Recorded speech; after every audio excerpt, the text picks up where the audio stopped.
There's a moment in every man's life when he looks at everything he has, his house, his wife, his morning coffee routine, and thinks, this is it.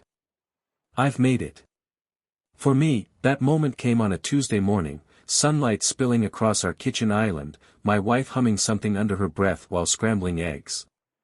I didn't know then that it was the beginning of the end. I used to believe my life was solid. Predictable in the best way.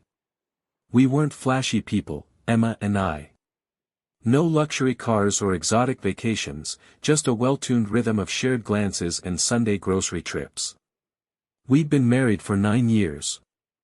There was trust, routine, and a quiet intimacy that doesn't make headlines but gives you peace when your head hits the pillow. She used to smile with her eyes. That was the first thing that started to go. It wasn't sudden. These things rarely are. First, she started working later, an occasional late meeting here, a last-minute client call there. I didn't question it. Emma was ambitious. She'd recently been promoted to a senior project manager role at a design firm downtown. A big step up. A lot of responsibility. Then came the phone. Not the phone itself, but how she guarded it. I'd never been the snooping type, and I still wasn't, but I noticed. She started flipping it face down during dinner. She began texting more, sometimes with a little smile on her face she didn't seem to notice. I asked once, jokingly, texting the president again? She just shrugged and said, just a work thing. And then there was him. His name came up casually at first. Damon. Her new boss. Young for his position, apparently. Visionary, she called him. Charismatic. Confident. He's the kind of guy who gets things done. The first time she mentioned him, I barely reacted. We all have coworkers we admire. But over the next few weeks, his name started weaving its way into every story she told. Damon said this, or Damon handled it perfectly, or you know what Damon thinks. I laughed it off at first. Even made a dumb joke about getting jealous of this golden boy. She rolled her eyes and called me dramatic. But something settled deep in my gut. Something quiet and cold. Still, I told myself not to be that guy. The insecure husband. I prided myself on not being that man. I was better than that. Wiser than that. But when she came home 3 hours late on a Wednesday night and told me she'd lost track of time after a team brainstorm, something twisted in me. She smelled like wine and hotel lobby perfume. Not hers. I didn't say a word. I lay in bed that night, listening to the rhythm of her breath. My eyes traced the ceiling fan's shadow. I told myself it was just pressure at work. That we'd reconnect on the weekend. That maybe I'd book us a cabin like we used to. No screens. No distractions. But she didn't mention the weekend once. And when she rolled away from me that night, facing the wall, I knew something had already begun to change. There's a specific kind of fear that doesn't scream, it whispers. A low, steady hum in your chest that tells you something is wrong, even when everything looks right. I started noticing more little things. Emma used to leave her work at the office. But now, she was constantly catching up on presentations after dinner, hunched over her laptop in the corner of the living room. Her phone buzzed with messages she answered too quickly and with too much care. She laughed more, just not at anything I said. And when she talked about Damon, there was a softness in her voice she hadn't used for me in months. I'd be lying if I said I didn't Google him. Damon Rhodes. 42. Columbia MBA. Clean-cut, sharp dresser, motivational speaker type. His LinkedIn photo had that same cocky half-smile I'd started to imagine every time Emma said his name. The first time I met him was at the firm's quarterly mixer, spouses invited. I wasn't thrilled about going, but I figured it'd be good to put a face to the man I was pretending not to worry about. He didn't disappoint. Tall, self-assured, the kind of guy who shakes your hand like he already knows he's winning. I introduced myself with a practiced smile, but his eyes flickered past me before locking onto Emma like she was the only person in the room. He gave her this look, half admiration, half possession. I'd seen it before, just never directed at my wife. "Ah, this must be the husband," Damon said, grinning as if the title was temporary. "Ethan," I replied. "Nice to finally meet the legend himself." He laughed like I was joking. Emma stood between us, nervous energy buzzing off her like static. She tucked her hair behind her ear, something she only did when she was flustered. "Damon's been amazing at the firm," she said quickly. "Turned the whole division around." I wanted to ask, is that all he turned around? Instead, I nodded and said something diplomatic. Something I don't even remember. My mind was too busy watching them. The way her arm brushed his lightly as they moved through the crowd. The way she leaned in when he spoke, as if every word he said was sacred. At one point, I caught her laughing at something he whispered in her ear. Not just laughing, glowing. It was a kind of joy I hadn't seen from her in a long time. And it didn't belong to me anymore. We drove home mostly in silence. I tried to tell myself it was harmless. That I was being paranoid. Damon was her boss. A little charm, a little flirtation, it was all part of office culture. Right? Still, I couldn't stop playing the night over in my head. Her laughter. His confidence. The way he touched her elbow when he passed behind her. It was all subtle. Innocent enough to be dismissed. But when you've been married long enough, you know the difference between friendly and something else.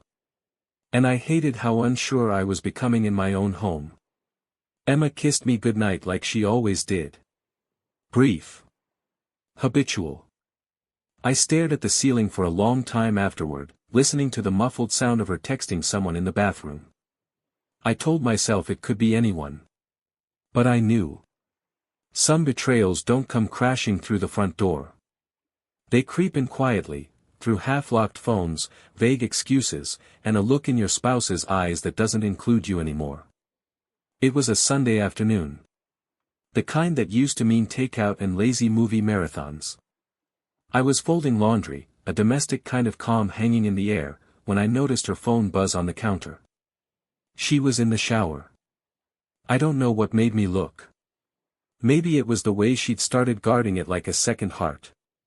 Maybe it was instinct. Or maybe I was just done pretending.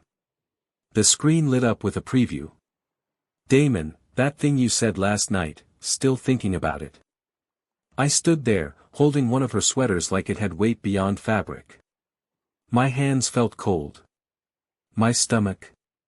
Hollow. I could have put the phone down. Could have walked away.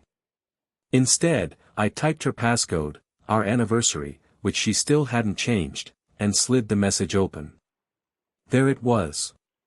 Not nudes. Not hotel receipts. Nothing obvious. But a steady stream of texts that made it painfully clear what I was looking at. Midnight thoughts. Inside jokes. A private language. Things like, "Wish I could have seen your face during that pitch today. You always make the room feel better. You're kind of my piece lately." My piece. He called her his piece. And her replies, they weren't resisting. "You see me in ways no one else does. I don't know what I'd do without you." There was no mention of sex. No, "I love you. But I'd take a night of regretful passion over this any day." This was worse. This was intimacy. I put the phone down like it was radioactive. I was shaking, but the anger hadn't kicked in yet. Only sadness. That quiet, deep sadness that doesn't have edges, it just is. I didn't say anything right away. That night, as we got into bed, she was scrolling through her phone, thumb flicking fast. I watched her from the corner of my eye. Then I asked, softly, "Is there something going on between you and Damon?" She froze. Just for a second. But I saw it. "What?" she asked, trying to sound casual. I asked if you and Damon are involved. She sat up slowly. Why would you even ask that? I kept my voice calm. Because I've seen how you look at him. And I saw the messages. Her face went pale. Her hands gripped the blanket like it was the only thing keeping her upright. I didn't mean to hide anything, she said. I just didn't know how to explain it. So explain it now. She looked down. He's been there for me. A lot. We talk. Sometimes late. It helps me unwind. That's not friendship, I said. That's a relationship. No, it's not like that. Her voice broke.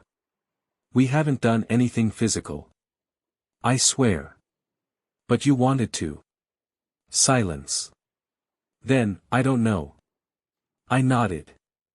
That, I don't know, told me everything. He says things that make me feel seen. I didn't realize how lonely I'd gotten until he started listening. You could have told me that, I said. I didn't want to hurt you. That irony hit like a punch to the ribs. So instead you chose this? She started to cry. Quiet, guilty sobs that made the room feel even smaller. I never planned for it to go this far, she whispered. It just happened. No, Emma. Things don't just happen. People choose. She reached for my hand, but I pulled away. I slept on the couch that night. Not out of punishment. Out of self-preservation. I didn't yell. I didn't beg. I just started, watching. It was amazing how quickly my mind adapted to the idea of her as someone else, someone I didn't know. The woman I married wore my ring, shared my home, laughed at my jokes. The woman in my house now was careful with her phone, paused before answering, and smiled at texts meant for someone else. So I stopped asking questions. And started gathering answers. I called in a favor from my old college roommate, Ian. A cybersecurity consultant now, one of those quiet geniuses who sees through walls if they're digital. You sure you want to go down this road? He asked over the phone. I'm already on it, I said. We met in a diner off I-75. Ian brought a small black drive and a disposable flip phone. He explained the basics, phone mirror, soft ping tracker, VPN cloaking, nothing illegal, just close to the line. I didn't flinch. If she deletes anything, this'll still catch it. Just don't be dumb and confront her too early, he warned. I wasn't dumb. I was patient. Next, I contacted a private investigator. The kind of guy who didn't talk much, wore neutral colors, and sent his findings in PDF format. His name was Roy. Ex-military, ran surveillance like a ghost. I gave him Damon's full name and work address.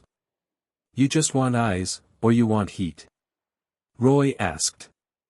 Eyes, I said. For now. A week passed. Then two. The texts continued. Emma's emotional bond with Damon didn't weaken. They weren't meeting often, but they were connected, constantly. Little inside jokes. Bits of validation. Emotional affairs are like termites, you don't see the damage until the floor caves in. Roy sent me the first batch of photos. Coffee shop. A park bench. Her car parked 2 blocks away from his condo. No kissing. No touching. Just proximity. But the way she looked at him. That was enough. What changed everything wasn't a photo. It was a voice memo Damon sent that she forgot to delete. I think about you more than I should. If this were any other situation, I'd ask you to walk away from everything and start something real. I didn't know whether to throw up or applaud his audacity. It wasn't just betrayal anymore. It was leverage. And with Ian's digital pull, I learned more than I expected. Damon had a pattern, a history. Turns out, Emma wasn't the first woman at that firm he'd mentored. 3 others had come and gone in less than a year. One quietly resigned. Another was moved departments. The third filed an internal complaint that mysteriously vanished after a settlement. Now it wasn't just personal. It was principal. I pulled every file. Every digital footprint. Had Ian archive and encrypt the data. Roy followed up with background checks, interviews with ex-employees. A subtle but growing web of documentation. By the 3rd week, I knew more about Damon Rhodes than his own HR department. This wasn't just about my wife anymore. It was about a man who believed charm was immunity, that boundaries didn't apply when you smiled enough and said the right things. I was going to end his reign. But I wouldn't do it loudly. I wouldn't storm in and demand justice. I'd let him walk straight into his own downfall. And Emma, well, she'd watch it happen. There's a unique kind of silence that falls over a crowd when the lie they've been living around suddenly cracks open. It doesn't scream, it sucks the air right out of the room. I chose the annual winter mixer. Black ties, cocktail dresses, string lights dripping from the ceiling like melting glass. The company spared no expense to show how tight-knit and family-friendly their culture was.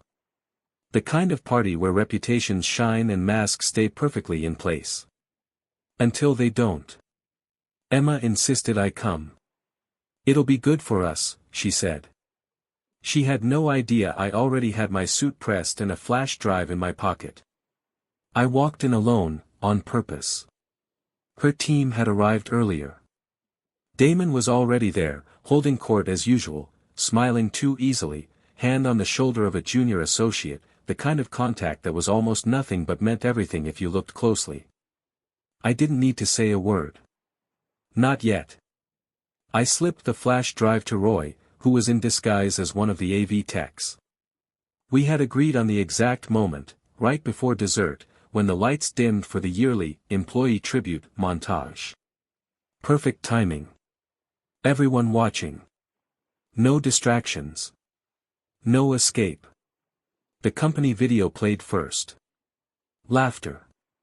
Applause. Inside jokes. Then, static. Then a flicker. Then her voice. You always make me feel like I matter more than I should. And then his voice. If this were any other situation. The texts appeared on the projector like confessionals. No explicit photos. No names mentioned. Just the cold, unmistakable evidence of emotional infidelity, back and forth across the screen, in chronological order. Carefully selected. Irrefutably timed. Every word authenticated. Then a final slide. This conversation was part of a broader investigation into ongoing workplace misconduct. Silence. You could feel people holding their breath. Eyes shifting. Heads turning. Emma stood frozen near the back, her wine glass trembling in her hand. Damon, Mr. Confident, just stared at the screen like it had betrayed him. His jaw clenched. Then unclenched. Then his smile tried to crawl back onto his face but failed halfway. No one clapped. No one spoke. The music that was supposed to play afterward never came on. I stayed seated. I didn't need to gloat. Didn't need to point fingers. I just watched.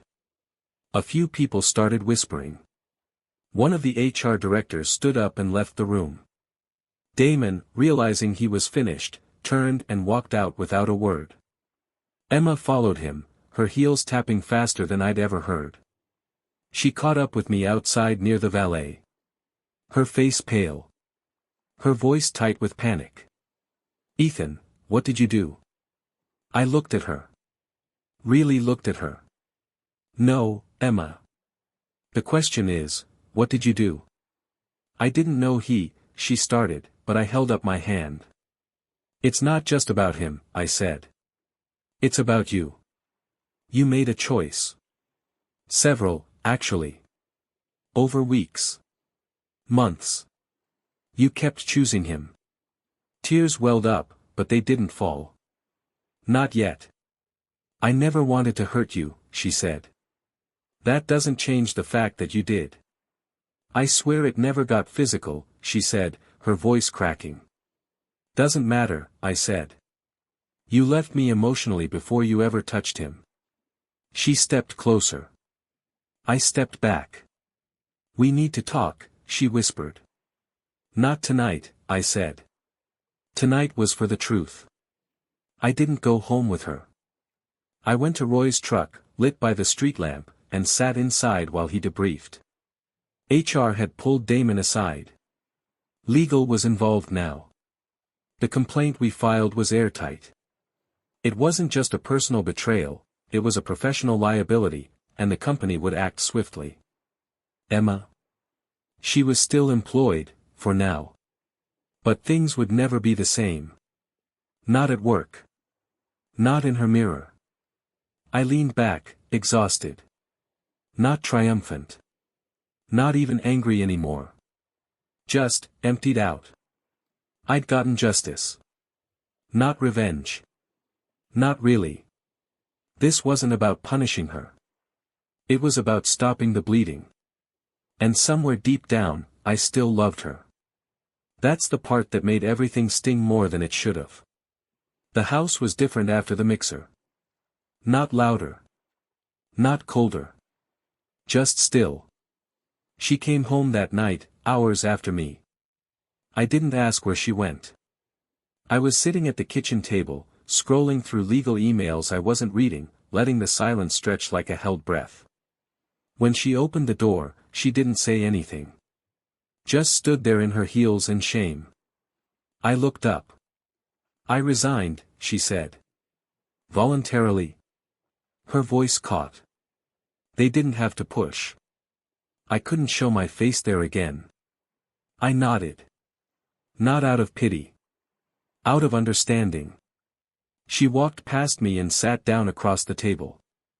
Same chair she used to eat pancakes in on Sunday mornings, feet up, coffee in hand, teasing me for putting too much syrup. Now, her hands were empty. I don't know who I've been, she said finally. The past 6 months. I felt like I was watching myself from the outside. Like I'd become someone else. You didn't become someone else, I said. You just stopped being who you said you were. She didn't argue. She looked up at me through tired eyes. Do you hate me? I didn't answer right away. Because I didn't know. I don't hate you, I said slowly. But I don't trust you. And I don't recognize you. That's worse. A beat passed. Then she said the last thing I expected. Will you come to therapy with me? I blinked. Couples. She nodded. I don't expect forgiveness. But I can't fix this alone. And I want to try. There was a long pause. The kind that stretches out over years in your head. All right, I said. 1 session. The first session was brutal. We didn't talk about Damon. Not really. The therapist, a quiet woman in her 50s with sharp eyes, asked us to start with who we used to be. How we met. What we liked about each other. Emma said I made her feel safe. That I never tried to be someone I wasn't. That I was her compass. I said she made the ordinary feel sacred. That she'd light candles just to eat Chinese takeout. That she used to hum while brushing her teeth. We left the office raw. And we came back the next week. Then again. Emma was honest in therapy, painfully so. She cried a lot. Admitted she craved attention. That she felt invisible at home and hated herself for wanting more from someone who didn't deserve her loyalty. That she knew Damon was using her, but the flattery was intoxicating. I stopped telling Ethan things because I didn't want him to see how weak I'd become. I said very little for a while. Just listened. It was easier to hear her there, in that neutral space, where the walls didn't remember the lies. At home, the changes were small. She made dinner again, nothing fancy, just familiar. She turned her phone off at night. She started asking questions instead of assuming I'd stay silent. I still didn't sleep next to her. Not yet. But one night, I walked past the living room and saw her reading on the couch, wrapped in that old knit blanket her mother made. She looked up and smiled. Tentative. Fragile. I nodded back. No smile. But I didn't look away. That was something. One Sunday morning, 2 months into therapy, she brought me coffee in bed. Just like she used to. She didn't say anything. Just left it on the nightstand, and stood there like she was holding her breath. "I'm not going anywhere," she said quietly. "Even if you don't believe in us yet. I'm still here." I took the coffee. Warm hands. Warm heart. Still uncertain. But present. Forgiveness isn't one grand moment. It's 1,000 small ones. A dinner where we actually talk. A therapy session where I speak up. A walk around the block where she reaches for my hand and I don't pull away. We weren't healed. Not yet. But we were facing the wound together. And for the first time in a long time, I wasn't alone in that. It was her idea. "I think we should rewrite our vows," Emma said one evening, her voice small, unsure. "Not like a big ceremony. Just us." I didn't answer right away. I was rinsing dishes, hands wet, mind somewhere between doubt and something that felt dangerously close to hope. She stepped closer. "Not for closure," she said. "For clarity. For the next version of us." There was something in her eyes I hadn't seen in a long time, humility. Not desperation, not fear. Just the quiet determination of someone willing to earn back what they broke. I nodded. We didn't book a venue. Didn't wear anything special. We stood in our backyard, under the oak tree she used to hang wind chimes from. The wind was cool that day, late April, and the sky had that deep, cloudless blue you only get after rain. She held a small piece of paper in her hand. I didn't. She went first. "I used to think love was about getting it right. That if I messed up, I didn't deserve it. That I had to be perfect to be worthy of yours. But the truth is, I failed you. And I don't expect you to forget that. But I promise from this day forward, I'll live in the open. I'll speak when it's hard. I'll stay when it's uncomfortable. I'll be the woman I told you I'd be, not the one I let myself become. I'm here now.